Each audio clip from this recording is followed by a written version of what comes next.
Mohangiri gas office सामना निकटरे सड़क दुर्घटना दुई गुरुतर एक आहत।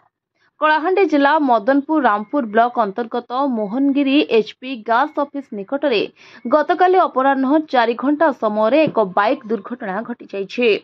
एही ऑफिस सामने थिबा चाउल वितरण केन्द्र को चाउल आनिबाकू जाउथिबा समय भिजामाल गाँवर नारायण भोई विपरीत दिगरु आसुथिबा बाइक रे दुई जण नाबालक बसंत माझी और सामंत मल्लिक द्रुत गति रे तीन दका गाँव माड़ी चढ़ई आसुथिबा अणायत होई धक्का देइथिले, जहा फଳରେ कि बाइक आरोही सहित नारायण माझी उभय गुरुतर थिबा बेले सामंत मल्लिक गोड़े एवं हाथ में माड़ होइथिला।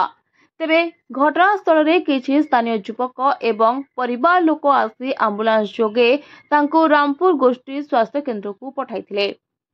रामपुर गोष्ठी स्वास्थ्य केन्द्र रे प्राथमिक चिकित्सा परे बसंत माझी और नारायण भोई गुरुतर थिबारु भवानीपाटना मुख्य चिकित्सालय को स्थानांतरित करा जायछि।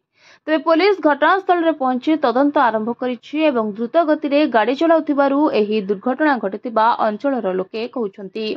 किंतु घटना घटिबार 50 मीटर दूर रे मोहनगिरी पुलिस फांडी थाई कोनोसी सचेतनमूलक कार्यक्रम हेउ नथिबारु एभली बेपरुआ गाड़ी चलाचल हेउछि एवं दुर्घटना घटुछि।